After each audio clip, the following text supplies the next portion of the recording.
To this video guys, mag-unboxing ulit tayo ng cooling pad.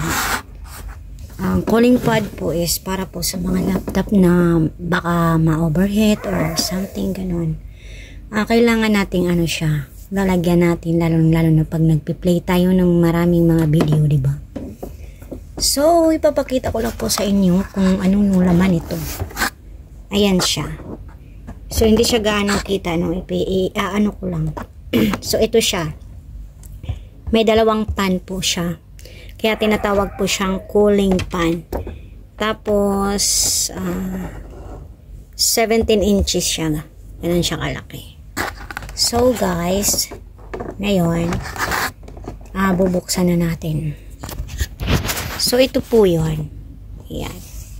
Diba ang ganda?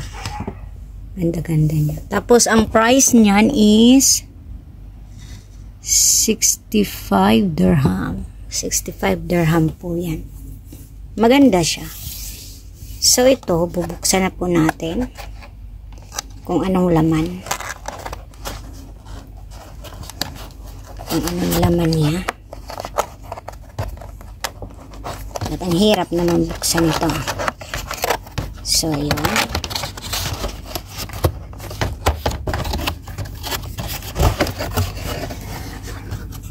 So, ito siya. Pero, may ano siya dito. See? Meron siyang isang wire para i-connect natin doon sa dito para ma-on siya. Tapos, yung itong dulo, i-connect natin sa laptop. So, ito yun siya guys. As you can see, ayan. Itatry natin kung gumagana ba siya. Ha? Try natin. So, tatanggalin muna natin siya. Remove na natin sa box. Ayan.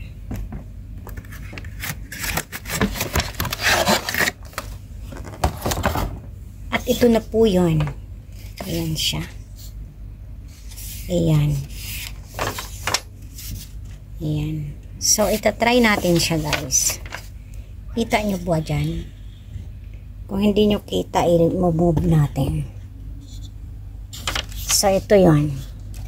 Hindi rin kita, no? So, ilagay natin siya, guys, sa ano? Sa aking laptop.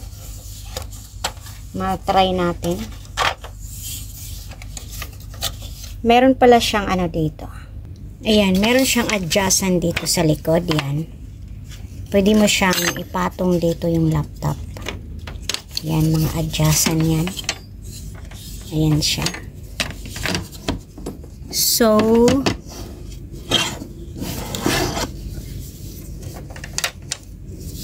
dyan, ilagay ko. Ipatong ko muna yung aking laptop. Ayan. Try natin.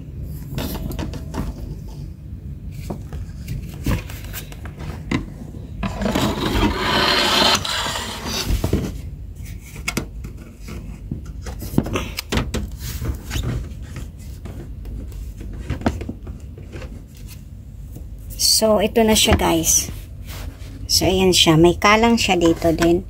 Para hindi bababa yung ano natin, laptop. Ayan. So, kunin natin yung wire. Ito siya. Ilalagay natin siya dito. Kukunik natin siya dito. Ayan. Para maano. Hirap po. Wala tayong taga-video. Tapos, yung isa, yung sa may dulo, dito natin ilagay sa may likod ng ating laptop. Dito, hindi man siya sa likod, dito lang. Ayan siya. So, i-on natin. So, may ilaw siya, guys. So, ayan, mag-i-start na po siya. So, tingnan natin ha, kung gumagana ba. Kasi umilaw siya so it means gumagana siya. Wait lang. Naipit yung microphone. So, tatanggalin ko muna yung laptop ko. So, ito siya. Ayan. Umilaw na. Ayan. Umilaw na siya, guys. So, gumagana na siya.